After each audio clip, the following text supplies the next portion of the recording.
तो काउंटडाउन जारी है, 29 घंटे बचे हैं और कल ये टावर गिरा दिया जाएगा। ये भ्रष्टाचार की इमारत है और भ्रष्टाचार की इमारत कल ध्वस्त होने जा रही है। ट्विन टावर को गिराने का काउंटडाउन चल रहा है। ट्विन टावर में 3700 किलो बारूद लगा दिया गया है। केवल 9 सेकंड लगेंगे इमारत को धराशायी होने में। सिर्फ 9 सेकंड में ये 3700 किलो बारूद फटेगा और ये टावर जमींदोज हो जाएगा। इसको लेकर पूरी तैयारियां कर ली गई हैं। कई तरह के एहतियात बरतने के निर्देश दिए गए हैं। खास तौर पर 1 नॉटिकल माइल ऊपर कोई भी चीज उड़ नहीं सकती, यानी कि नो फ्लाई जोन एक तरह से नोएडा में घोषित किया गया है।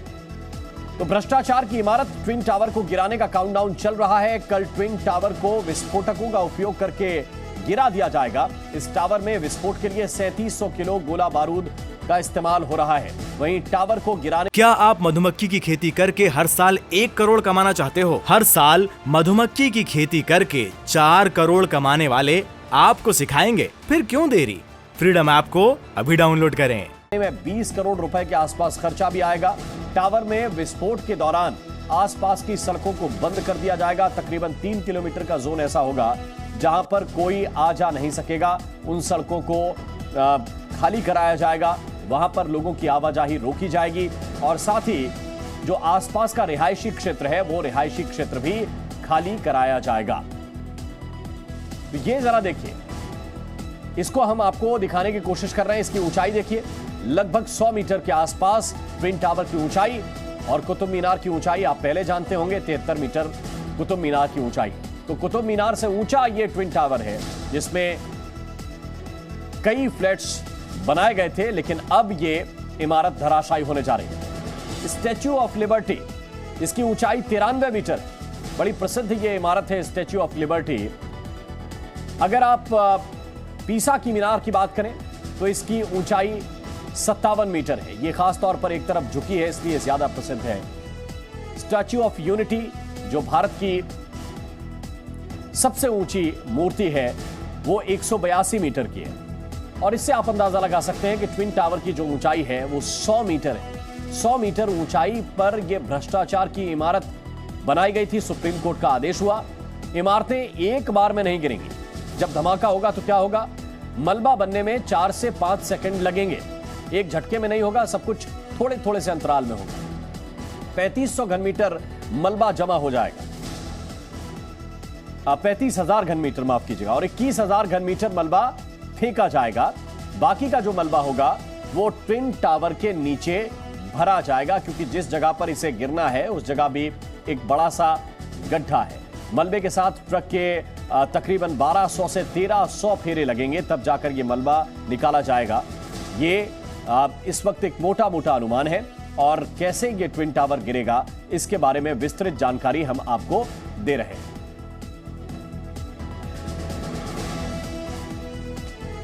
तो कैसे वहां पर तैयारियां इस वक्त चल रही हैं, क्योंकि कल ये पूरी कार्रवाई देखने को आपको मिलेगी कि कैसे सिर्फ 9 सेकंड के अंदर 100 मीटर की ये इमारत जमींदोज हो जाती है। इस वक्त हमारे 2 सहयोगी हमारे साथ जुड़े हुए हैं। आदित्य प्रताप हमारे साथ हैं और वरुण भसीन भी इस वक्त हमारे साथ जुड़े हुए हैं। वरुण, सबसे पहले मैं आपके पास आना चाहता हूं। तैयारियां कई तरह की हैं, आपकी कई रिपोर्ट्स हमने देखी हैं और हमने दर्शकों को यह भी बताया कि किस तरह से लोगों को ज्यादा असुविधा भी ना हो, व्यवस्था भी बनी रहे, इंतजाम किए जा रहे हैं। आज क्या कुछ चीजें लॉक की जाएंगी, आज चीजें फाइनल की जाएंगी, क्योंकि आज आखिरी दिन है इस कार्रवाई से पहले? जी बिल्कुल, देखिए इस वक्त तो वो बहुत सारी इंपॉर्टेंट ऐसी कुछ पॉइंट्स हैं जिन पर लगातार अथॉरिटी काम कर रही है। मैं वो तस्वीरों के साथ साथ जानकारी अगर अपने दर्शकों को दूं तो ये जो इस वक्त 100 मीटर से भी ऊंची बिल्डिंग है, जब ये गिरेगी तो आसपास के जो टावर हैं उनसे दूरी बेहद कम है। यानी कि जो रूल था असली की 16 मीटर मिनिमम दूरी रखनी है, वो नहीं रखी सुपरटेक ने और आज इसीलिए इस इमारत को गिराने की वो बारी आ चुकी है। और जो लोगों के लिए आसपास की जो इस वक्त हिदायतें हैं वो ये हैं कि उनको अपने घर छोड़ने होंगे। आसपास के 200 मीटर तक तक पूरी वो सारे टावर्स जो आपको इस वक्त नजर आ रहे हैं आसपास के, उन सबको लोगों को खाली करना होगा 28 तारीख को सुबह 7 बजे से पहले। क्योंकि इसमें सबसे बड़ी बात है कि वो जो नीचे IGL की यानी कि गैस पाइपलाइन जा रही है उसको लेकर सबसे ज्यादा जरूरी बात बताई जा रही है, क्योंकि इंजीनियर्स ये तो कह रहे हैं कि इमारत उसी जगह पर गिरेगी, लेकिन आसपास जब उस विस्फोट के बाद वो धूल का गुबार होगा, वो जो एक साउंड वाइब्रेशंस क्रिएट होंगी, वो जो वाइब्रेशंस क्रिएट होंगी, वो कहीं ना कहीं खतरा हो सकती हैं। और अगर हम आपको बताएं तो जैसे जिस तरह से भूकंप आता है तो रिक्टर स्केल पे 3 से 4 मैग्नीट्यूड की जो बात होती है वो नॉर्मल माना जाता है, और इसमें इंजीनियर्स का कहना है कि सिर्फ 1 मैग्नीट्यूड तक तो होगा। इसीलिए वो जो आसपास के टावर्स हैं उनकी स्ट्रेंथनिंग कर ली गई है, क्योंकि 1 मैग्नीट्यूड संभालने के लिए यानी कि झेलने के लिए ये इमारतों को इस तरीके से बनाया गया होता है। तो उस चीज से इस वक्त वो इंजीनियर्स अपने आप को बचा चुके हैं, लेकिन अभी भी इन्होंने साफ तौर पे बोल दिया है कि वो गैलरीज के कांच वगैरह हैं, आपके जो साउंड वाइब्रेशंस हैं वो आपके घर को नुकसान पहुंचा सकती है। तो आप अपने घर का सामान जो इस तरह का यानी कि दीवारों पे लगी हुई तस्वीरें तक उतार के जाएं, क्योंकि आसपास वो बहुत ज्यादा वाइब्रेशन होने वाली है। और यहां पर कोई भी अपने पेट्स के साथ, अपनी गाड़ियों के साथ, सभी रेजिडेंट्स यानी कि 1400 फ्लैट्स हैं कुल जिन पे चिन्हित किया गया है, उनमें से 5 से 7 हजार लोग इस वक्त यहां से विस्थापित होंगे एक दिन के लिए और इंतजार करेंगे कि ये इमारत के लिए जो इस वक्त बिल्कुल वरुण, मैं आपके पास आऊंगा। आप ये जरूर बता रहे हैं कि देखिए वो उसी तरह से हो, तीव्रता बहुत ज्यादा नहीं होगी, लेकिन ऐसा लग सकता है कि जैसे भूकंप आया हो। अमूमन होता यह है कि जब हम भूकंप की खबरें देखते हैं तो जमीन के उसका जो केंद्र होता है कई बार 40 किलोमीटर नीचे है, कई बार 100 किलोमीटर नीचे है, ऐसा एक अंदाजा लगाया जाता है कि साहब बहुत नीचे है। लेकिन आपकी बिल्डिंग के ठीक बगल में भूकंप जैसी स्थिति बने तो स्वाभाविक तौर पर नुकसान हो सकता है, इसकी आशंका जताई भी जा रही है। आदित्य प्रताप इस वक्त हमारे साथ हैं। आदित्य, ट्रैफिक की व्यवस्थाएं कैसे संभालेंगे, क्योंकि नोएडा एक व्यस्त शहर है और छोटी छोटी अगर कोई घटना हो जाए तो बड़ा ट्रैफिक जैम लग जाता है, कैसे व्यवस्थाएं संभाली जाएंगी? जी बिल्कुल, कल डीसीपी ट्रैफिक ने प्रेस कॉन्फ्रेंस की और कहीं ना कहीं मीडिया से बातचीत में उन्होंने ये बताया कि ये जो पूरा क्षेत्र है इसके आसपास की जितनी भी रोड्स हैं, इवन जो यमुना एक्सप्रेस वे है उसको भी ब्लॉक करने का काम किया जाएगा। इसके अलावा यहाँ पे आसपास ये जो फ्लैट्स हैं इनके आसपास जो मार्केट्स हैं, चाहे फल की मार्केट हो, सब्जी की मार्केट हो, सभी व्यापारियों को हिदायत दी गई है कि किसी प्रकार से भी वो आज शाम के बाद से वहाँ पे नहीं रहेंगे। इसके अलावा यहाँ पे जो नोएडा में ट्रैफिक पुलिस है वो लगातार गश्त करेगी कि किसी प्रकार से कोई भी वाहन की आवाजाही ना हो। कल सुबह 5 बजे से यहाँ पर किसी भी प्रकार का मूवमेंट आसपास की रोड्स पे नहीं होगा, चाहे वो कनेक्टिंग रोड हो 93 टू जो आगे यहाँ पे सेक्टर्स हैं 135 के लिए ये रोड जाती है यहाँ से। इसके अलावा जो यहाँ पे एक्सप्रेस वे है वो भी बहुत पास में है, उसको भी कहीं ना कहीं साइड से ब्लॉक करने का काम किया जाएगा, क्योंकि एक्सप्रेस वे को पूरी तरीके से बंद नहीं किया जा सकता, लेकिन ये भी संभव है कि कुछ समय के लिए उसको भी ब्लॉक किया जाए, क्योंकि जिस समय ये विस्फोट होगा कहीं ना कहीं आशंका है कि धूल का जो गुबार उठेगा वो काफी नुकसानदेह हो सकता है। बिल्कुल आदित्य, मैं आपके पास वापस लौट कर आऊंगा। कुछ और जानकारियां हैं क्योंकि हमारे संवाददाता वरुण भसीन ने वहां से एक रिपोर्ट भेजी है, उनकी एक खास रिपोर्ट आपको दिखाते हैं।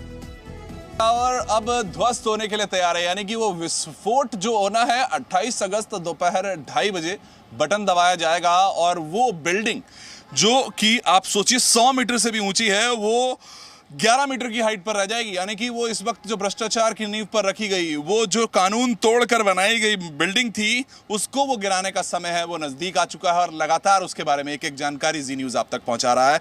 और अब वो चंद घंटे ही बाकी रह गए हैं कि जब इस बिल्डिंग को पूरी तरह से खत्म कर दिया जाएगा, ध्वस्त कर दिया जाएगा। 3,500 किलो से ज्यादा विस्फोटक इसमें लगाया गया है, उनको आसपास में जोड़ा गया है। कुछ इस तरीके से वो इंजीनियरिंग लगाई है, वो तकनीक का इस्तेमाल है, वो कंट्रोल डेमोलिशन नाम की जो इस वक्त तकनीक है उसका इस्तेमाल है, यानी कि हर चीज नियंत्रण में रहेगी और इस बिल्डिंग को जहां ये खड़ी हुई आपको दिख रही है उसी जगह गिर जाएगी। जितना भी मलबा है वो नीचे की तरफ गिरेगा, जितने भी फ्लोर्स हैं सब अपने आप में, आप सोचिए वो उसके बेसमेंट में समा जाएंगे। लेकिन इतनी बड़ी बिल्डिंग के गिरने के बाद लगभग 11 से 15 मीटर की हाइट तक वो मलबा इकट्ठा हो जाएगा। सोचिए 3 से 4 मंजिल तक की जो हाइट होगी वहां पर मलबा होगा।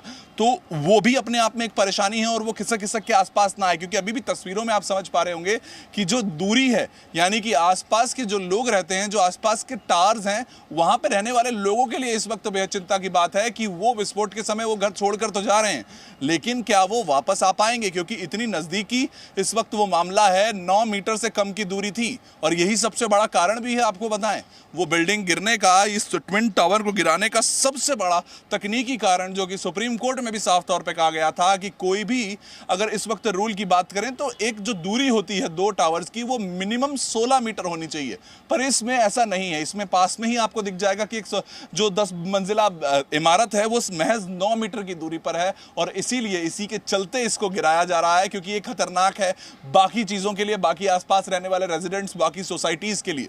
और यहां पर अब जो तैयारी है वो ये है कि 28 अगस्त की सुबह 7 बजे से ही 1400 फ्लैट्स के लोग, यानी कि लगभग 5 से 7 हजार लोगों को अपने घरों से जाना होगा, क्योंकि जब विस्फोट होगा तो आसपास एक धूल के गुब्बार से लेकर वो एक जो आप सोचिए वाइब्रेशंस पैदा होंगी, वो एक खतरा भी है। लगातार CBRI यानी कि वो बिल्डिंग कितनी मजबूत है उसके बारे में भी बातचीत होती है। और जी न्यूज़ ने जब उनसे खास बातचीत की तो उन्होंने ये भी बताया है कि अब यहाँ पर वो जो स्ट्रेंथनिंग है, यानी कि आसपास की जो पिलर्स, आसपास की जो टावर थे, उनको मजबूत करने का हमने काम किया है, क्योंकि जब वो वाइब्रेशंस पैदा होंगे, जब ये बिल्डिंग इतने यहाँ पर नीचे की तरफ गिरेगी तो वो संभाल पाए, वो झेल पाए, इसकी भी हमने तैयारी की है। ठंडी मिल चुकी है और सुपरटेक का ट्विन टावर 2 बजे के आसपास, आप सोचिए वो 2 बजे से 2:30 बजे के बीच का टाइम होगा, रिमोट का बटन दबाया जाएगा और महज 9 सेकंड में ध्वस्त कर दिया जाएगा। यहाँ पर 28 अगस्त दोपहर 2:30 बजे वो रिमोट का बटन काम करेगा और वो भ्रष्टाचार की नींव पर रखी गई ये इमारत खत्म हो जाएगी। वरुण भसीन, जी मीडिया। तो वरुण की ये एक्सक्लूसिव रिपोर्ट हमने आपको दिखाई। और वरुण, अभी तो आप वहां पे खड़े हैं, कल ये इजाजत नहीं मिलेगी कि कोई भी यहां पर आ सके। यहां तक कि ये भी कहा जा रहा है कि एक तरह से नोएडा में नो फ्लाइंग जोन हो जाएगा, क्योंकि ये कहा गया है कि 1 नॉटिकल माइल तक, कम से कम इतनी ऊंचाई तक कोई भी चीज उड़ नहीं सकती। इसके पीछे क्या वजह है और क्या तैयारियां की गई?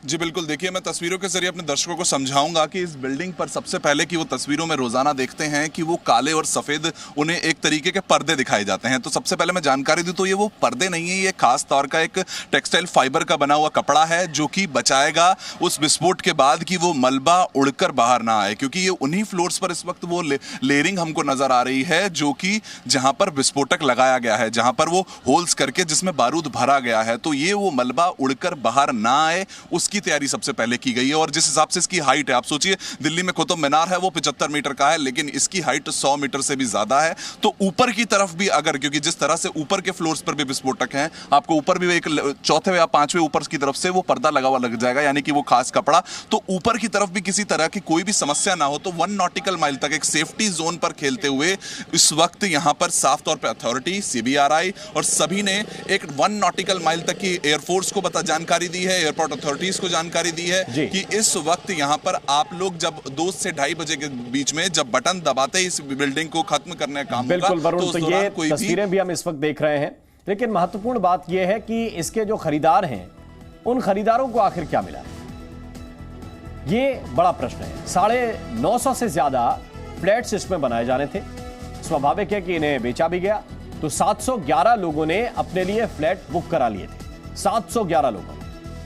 अब इसमें से 652 खरीदारों को पैसा लौटाया गया या दूसरे प्रोजेक्ट में शिफ्ट कर दिया गया है। 59 खरीदारों का पैसा अभी फंसा हुआ है। तो जो लोग ये सोच रहे हैं कि जिनका पैसा इसमें लगा है उनको क्या मिला, तो ज्यादातर का पैसा या तो वापस हुआ या दूसरे प्रोजेक्ट में वो शिफ्ट किए गए हैं। नोएडा अथॉरिटी ने सुपरटेक को 48,263 वर्ग मीटर जमीन आवंटित की थी। ये विवाद क्या है जरा ये जानिए। बिल्डर ने प्रोजेक्ट का नक्शा पास कराया, इसके बाद एमराल्ड कोर्ट प्रोजेक्ट लॉन्च किया गया। फिर ग्राउंड फ्लोर के अलावा 11 मंजिल के 14 टावर्स बनाने का यह कुल मिलाकर प्रोजेक्ट था। ग्राउंड फ्लोर के अलावा इसमें 11 मंजिल के 14 टावर्स बनाए जा सकते थे। यूपी सरकार ने इसके बाद FAR बढ़ाने का फैसला लिया। अलॉट किए जाने वाले FAR यानी कि फ्लोर एरिया रेशियो को बढ़ा दिया गया। FAR तय करता है कि आवंटित जमीन पर कितनी मंजिल बनाई जानी है। सुपरटेक को इमारतों की ऊंचाई 24 मंजिल तक बढ़ाने की मंजूरी मिल गई। इसके बाद एमराल्ड कोर्ट प्रोजेक्ट में जिन्होंने घर खरीदे उन्होंने भी ऐतराज नहीं जताया। नियमों की अनदेखी करने वाले बिल्डर्स के लिए फिर नियम बदल दिए गए, यानी कि लगातार बदलते गए। रिवाइज्ड प्लान में दोनों टावर्स की ऊंचाई 121 मीटर तक बढ़ाने की मंजूरी दे दी गई और यह अदालत ने इसे ठीक नहीं पाया।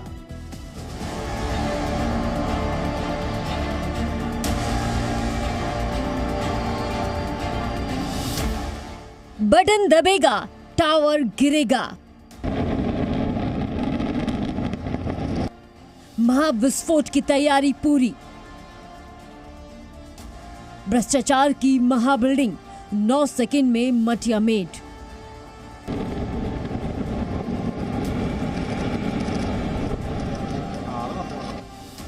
अट्ठाईस अगस्त को दोपहर 2:30 बजे ठीक इसी तरह से नोएडा के सुपरटेक ट्विन टावर को ध्वस्त किया जाएगा।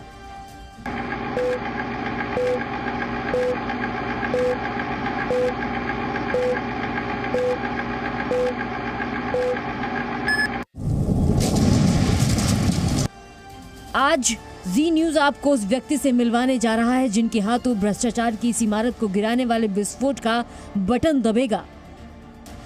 ऑल द कॉलम्स एंड जितने कॉलम्स हैं, जितने बीम्स हैं, उन सब में होल्स किए गए हैं और उन सभी होल्स में as per the guidelines and instructions of Jet Demolition officials हम लोगों ने उनमें होल्स को चार्ज किया है, उनमें बारूद को भरा है और ऑलमोस्ट उस सभी होल्स में शॉक ट्यूब्स लगी हैं जिनके साथ डिले डेटोनेटर अवेलेबल है एंड डिले डेटोनेटर्स 200 ms से लेके 7000 ms तक है। जब ब्लास्ट होगा हमें लगेगा कि ब्लास्ट एक बार हो रहा है, लेकिन that will be on the delays of 200 millisecond से लेकर 7000 मिलीसेकंड तक। हम आपको लगातार इस ट्विन टावर को गिराने की तैयारियों को लेकर हर अपडेट दे रहे हैं, लेकिन क्या आप जानते हैं कि इन दोनों टावर के बीच में जो काले सफेद कपड़े लगाए गए हैं, इनका राज क्या है? दरअसल ये काले सफेद कपड़े खास मकसद से बनाए गए हैं और विस्फोट के दौरान ये कपड़े मलबे को बाहर की ओर छिटकने या तेज गति से उड़ने से रोकेंगे। एक्सप्लोजन में क्या होता है, जब कहीं भी एक्सप्लोसिव यूज़ होता है और ब्लास्ट किया जाता है तो रॉक को फ्लाई करने का खतरा, और जैसे बिल्डिंग्स हैं इनमें कंक्रीट फ्लाई का बड़ा खतरा रहता है and you can control the direction of fall, but जब एक्सप्लोजन होता है और कंक्रीट फ्लाई करता है आप उसकी डायरेक्शन को और उसकी स्पीड को कंट्रोल नहीं कर सकते। एंड एडिफिस इंजीनियरिंग के सामने सबसे बड़ा चैलेंज यही था कि ड्यूरिंग द ब्लास्ट, जब ब्लास्ट होगा तो जो कंक्रीट है वो फ्लाई करके आसपास की बिल्डिंग्स को हार्म कर सकता है, लेकिन उन्होंने बहुत अच्छा प्रोसेस आउट किया है। आप जो ये वाइट और ब्लैक कलर के ब्लैंकेट्स देख रहे हैं, दे नॉट मेरली ब्लैंकेट्स नहीं है, इन ब्लैंकेट्स के नीचे ये सब ब्लैंकेट्स वहाँ लगे हैं जहाँ जहाँ हम लोगों ने होल्स को चार्ज किया है। अच्छा, अंदर भी बाहर जहाँ भी होल्स हैं और जहाँ होल्स को में एक्सप्लोसिव भरा गया है उनको चार्ज किया गया है, वहाँ सब तरफ ये लगे हैं। और ये सिर्फ ब्लैंकेट्स नहीं हैं, इनके नीचे पहले 4 लेयर्स ऑफ आयरन मैश जो कि स्ट्रांगली फिट की गई हैं और उसके ऊपर this is not a simple blanket, this is Jio fibre. Zee News ने यह भी जानने की कोशिश की कि जब 32 मंजिला इमारत एक बारगी से गिरेगी तो क्या बड़ा वाइब्रेशन नहीं होगा, इसका आसपास की इमारतों पर असर नहीं पड़ेगा। उन अर्थक्वेक्स के रेक्टर स्केल पे मेजरमेंट 3 पॉइंट रहा है, इससे ज़्यादा नहीं है। और हम सब जानते हैं कि अप टू 6 पॉइंट्स तक जो अर्थक्वेक रहता है मेजरमेंट, तो वो बड़ा सेफ रहता है। And during our blast the measurement of the vibration will be only 1।